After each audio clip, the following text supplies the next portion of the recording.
Microsoft word ഉപയോഗിച്ച് നമുക്ക് നല്ല അടിപൊളിയായിട്ട് ഒരു കലണ്ടർ സെറ്റ് ചെയ്യാനായിട്ട് പറ്റും. അപ്പൊ വലിയ പ്രയാസമൊന്നുമില്ല, എളുപ്പത്തിൽ തന്നെ ചെയ്യാനായിട്ട് പറ്റും. അപ്പൊ അതിന് നമ്മൾ ചെയ്യേണ്ട കാര്യം ഫയൽ മെനു എടുക്കുക.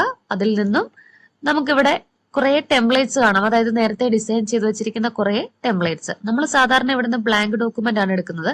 അപ്പൊ റൈറ്റ് സൈഡിലോട്ട് നോക്കിക്കഴിഞ്ഞാൽ ഒരുപാട് ടെംപ്ലേറ്റുകളുണ്ട്. ടെംപ്ലേറ്റ്സ് എന്ന് പറഞ്ഞാൽ നേരത്തെ ഡിസൈൻ ചെയ്ത് വെച്ചിരിക്കുന്ന കുറെ പേജസ്. അപ്പൊ അതിൽ നോക്കിക്കഴിയുമ്പോൾ നമുക്ക് സ്നാപ്ഷോട്ട് കലണ്ടർ എന്ന് പറയുന്ന ഒരു ടെംപ്ലേറ്റ് ഉണ്ട്. അപ്പൊ അതിന്റെ എവിടെയെങ്കിലും ഒന്ന് മൗസ് വെച്ചിട്ട് അതിനെ ഒന്ന് സെലക്ട് ചെയ്യുക. സെലക്ട് ചെയ്ത് കഴിയുമ്പോൾ നമുക്ക് ഇങ്ങനെ കലണ്ടറിന്റെ പേജ് ഓപ്പൺ ചെയ്യാനായിട്ട് ക്രിയേറ്റ് എന്ന് പറഞ്ഞ ഒരു പേജോട് കൂടി മറ്റൊരു പേജ് വരും. സ്നാപ്ഷോട്ട് കലണ്ടർ എന്ന് പറഞ്ഞ പേജ്.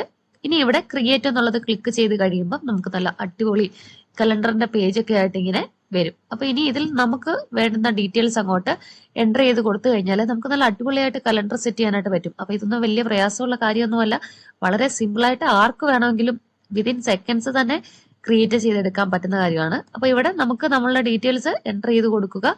അതായത് ഡേക്ക് നമ്പേഴ്സും കാര്യങ്ങളും ഒക്കെ നമ്മൾ എൻ്റർ ചെയ്ത് കൊടുക്കുക. ബാക്കി ഓൾറെഡി എല്ലാ കാര്യങ്ങളും സെറ്റ് ആണ്. താഴോട്ട് നോക്കിക്കഴിഞ്ഞാൽ എല്ലാ മന്തും നമുക്കിവിടെ കാണാനായിട്ട് പറ്റും. അപ്പോൾ ഒരു പ്രയാസം ഇല്ലാതെ എല്ലാവർക്കും ചെയ്യാൻ പറ്റുന്ന കാര്യമാണ്.